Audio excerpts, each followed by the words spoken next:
आज हम लोग आपकी कक्षा 10 की जो हिंदी की पाठ्य पुस्तक है उसमें जो अनिवार्य संस्कृत दिया हुआ है, आज हम लोग इसके द्वितीय पाठ यानी कि दूसरे पाठ जिसका नाम है अनियोक्ति विलासः और इसका हिंदी अर्थ होता है अनियोक्तियों का सौंदर्य।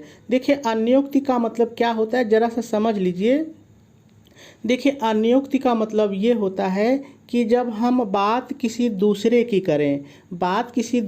करें लेकिन उस बात के माध्यम से हम बात किसी और की करें। तो जैसे थोड़ा सा आप समझ लीजिए, ये जो श्लोक है इसमें कुएं की बात हो रही है, ठीक है, लेकिन कुएं के माध्यम से जो इसके रचयिता हैं, जिनका कि नाम नहीं पता है, जो इनके रचयिता हैं वो ये बताना चाहते हैं कि आदमी को कुएं की तरह ही गुण धारण करना चाहिए। तो बात कुएं की हो रही है लेकिन वो कुएं के माध्यम से आदमी को कह रहे हैं, मनुष्य को कह रहे हैं, तो ऐसी ही चीज़ों को हम अनियोक्ति कहते हैं। बात किसी और की हो और कहा किसी और को जाए, ठीक है। तो आज हम लोग इसके पहले श्लोक पर आधारित आपकी बोर्ड की परीक्षा में पूछे जाने वाले प्रश्न को हल करना सीखेंगे। हम लोग इस प्रश्न पर आधारित सभी चीज़ों को विस्तार से सीखेंगे, ठीक है। तो चलिए सबसे पहले हम लोग ये देख लेते हैं कि आपकी बोर्ड की परीक्षा में श्लोक पर आधारित प्रश्न पूछा कैसे जाता है। तो देखिए आप भी मेरे साथ पढ़ लीजिए। देखिए प्रश्न इसी तरह से आपके बोर्ड में पूछा जाएगा, निम्नलिखित श्लोकों में से किसी एक का संदर्भ सहित हिंदी में अनुवाद कीजिए। आप इसको मेरे शब्दों में समझिए। देखिए आपके पेपर में दो श्लोक रहेगा, दो श्लोक, एक चौथे प्रश्न में आएंगे, एक चौथा करके रहेगा, उसी के नीचे एक अथवा करके रहेगा, और उसमें से कोई एक जो आपने अच्छे से तैयार किया हो उस एक का आपको संदर्भ लिखना पड़ेगा और उसका हिंदी में अनुवाद करना पड़ेगा। तो दो चीज़ें आपको लिखनी पड़ेगी, एक तो संदर्भ लिखना पड़ेगा श्लोक का और दूसरा हिंदी में अनुवाद, ठीक है। तो चलिए सबसे पहले हम लोग इस श्लोक का हिंदी अनुवाद सीख लेते हैं, उसके बाद बाकी चीज़ें हम लोग विस्तार से लिखना सीखेंगे, ठीक है। तो चलिए सबसे पहले हम लोग श्लोक को पढ़ लेते हैं एक बार। नितराम नीचो अस्मीति त्वं खेदम कूप कदापि मा कृथाः अत्यंत सरस हृदयो यतः परेशान गुणग्रहितासि, ठीक है। अब चलिए देखिए, किसी भी संस्कृत श्लोक का हिंदी में अनुवाद करने के लिए यह ज़रूरी है कि उसमें जितने भी शब्द आए रहें संस्कृत वाले, उनका हिंदी अर्थ आपको पता होना चाहिए, ठीक है। तो चलिए सभी शब्दों का एक बार हम लोग हिंदी अर्थ जान लेते हैं। नितराम, नितराम माने अत्यधिक, नितराम माने अत्यधिक। नीचो अस्मीति, देखिए ये तीन शब्दों से मिलकर के बना है। नीच, नीच मतलब नीचा, नीचा और गहरा दोनों होता है, ध्यान रहे। नीच का यहाँ पर अर्थ है नीचा और गहरा, और हम लोग दोनों शब्दों का प्रयोग करेंगे, ठीक है। अस्मि, दूसरा है अस्मि, अस्मि माने हूँ, अस्मि माने हूँ। इति माने ऐसा या इस प्रकार, दोनों होता है जो आपको अच्छा लगे, इस प्रकार, ठीक है। चलिए आगे देखिए। त्वम माने तुम, त्वम माने तुम। खेदम मतलब दुख, खेदम माने दुख। कूप माने कुआं होता है, लेकिन देखिए बगल में संबोधन का चिन्ह है, तो आप कह सकते हैं हे कुआं या हे कुएं, दोनों कह सकते हैं, जैसा आपको अच्छा लगे। कदापि मतलब कभी भी, कदापि माने कभी भी। माँ मतलब मत, माँ मतलब मत। कृथाः मतलब करो, कृथाः मतलब करो। अत्यंत सरस हृदयो, देखिए अत्यंत सरस हृदयों का मतलब अत्यंत सरस हृदय वाले, और कोष्ठक में आपको लिखना पड़ेगा जल से युक्त, अत्यंत सरस हृदय वाले, और कोष्ठक में लिखना पड़ेगा जल से युक्त, ठीक है। यतः माने क्योंकि, यतः माने क्योंकि। परेशान, परेशान मतलब दूसरों के, परेशान मतलब दूसरों के। गुण, गुण ग्रहितासि, देखिए इसमें भी तीन शब्द हैं। गुण, पहला है गुण, गुण का मतलब होता है गुण जो मनुष्यों में पाया जाता है, और दूसरा इसका अर्थ है रस्सी, और दोनों का हमको प्रयोग करना है, गुण भी और रस्सी भी, ठीक है। ग्रहित मतलब ग्रहण करने वाले, ग्रहित मतलब ग्रहण करने वाले। असीमाने हो, असीमाने हो, ठीक है। तो सभी शब्दों का सरल अर्थ हम लोगों ने देख लिया। चलिए अब हम लोग इसका हिंदी अनुवाद करते हैं। तो पहले आप हेडिंग डालेंगे हिंदी अनुवाद, डैश डालेंगे और डैश डाल करके लिखेंगे। देखिए यहाँ से शुरू करेंगे, हे कुएं, हे कुएं मैं, अपने से जोड़िए मैं, क्योंकि भाव के अनुसार मैं जोड़ना पड़ेगा। मैं के लिए कोई भी शब्द नहीं आया है। तो हे कुएं मैं अत्यधिक नीचा, कोष्ठक में लिखेंगे गहरा, नीचा गहरा हूँ, इस प्रकार सोचकर, इति इस प्रकार सोचकर तुम दुख कभी भी मत करो।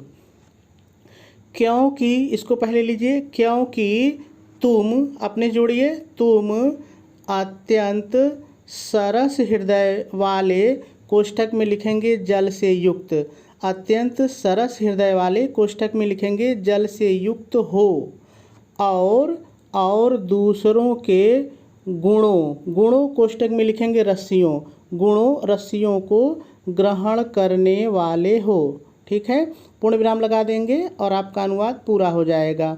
चलिए एक बार फिर से इसका हिंदी अनुवाद देखते हैं, लेकिन यहाँ पे ज़रा सा समझ लेते हैं फिर अनुवाद करते हैं। देखिए इसमें कहा ये जा रहा है कि कुएं के माध्यम से कि कोई व्यक्ति है जो कि मतलब जिसमें थोड़े से अवगुण हैं, तो उसको दुख नहीं करना चाहिए, बल्कि उसको जहाँ से भी अच्छी चीज़ें मिले उसको सीख लेना चाहिए।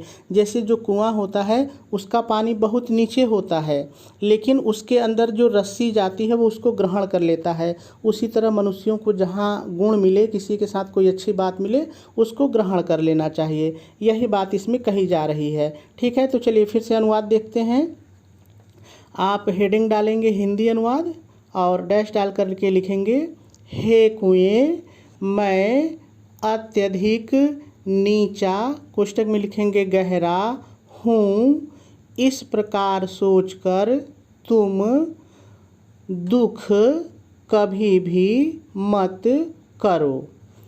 क्योंकि तुम, अपने जोड़िए, तुम अत्यंत सरस हृदय वाले, कोष्ठक में लिखेंगे जल से युक्त हो, और दूसरों के गुणों, कोष्ठक में लिखेंगे रस्सियों को ग्रहण करने वाले हो। पूर्ण विराम लगा देंगे और इसका हिंदी अनुवाद पूरा हो जाएगा। चलिए अब हम लोगों को परीक्षा में लिखना कैसे है इसको देखते हैं। देखिए सबसे पहले आप प्रश्नोत्तर नंबर डालेंगे। देखिए ये चौथे स्थान पर आएगा आपके पेपर में, और 2 रहेंगे। तो यदि आप अथवा वाला करिएगा तो अथवा लिखिएगा, और यदि पहले वाला करिएगा तो कुछ मत लिखिएगा, केवल प्रश्नोत्तर नंबर 4 लिखिएगा। ठीक है, बहुत ही स्पष्ट। और उसके बाद बीच में 2 से 3 लाइन आप छोड़ेंगे, इसको बिल्कुल सटा के कदापि नहीं लिखेंगे, 2 से 3 लाइन छोड़ेंगे, और जो श्लोक हल करेंगे उसका शुरू का और अंतिम का थोड़ा सा लिख लेंगे, ऐसे डाट डाट लगाकर। ठीक है, श्लोक का पहले और आखिरी वाला लिख लेंगे। उसके बाद फिर से आप 2 लाइन छोड़ेंगे और अगली हेडिंग डालेंगे संदर्भ, और हेडिंग डाल करके डैश डाल करके लिखेंगे, प्रस्तुत श्लोक हमारी पाठ्य पुस्तक हिंदी के संस्कृत खंड में संकलित अन्योक्त विलासः शीर्षक से उद्धृत है।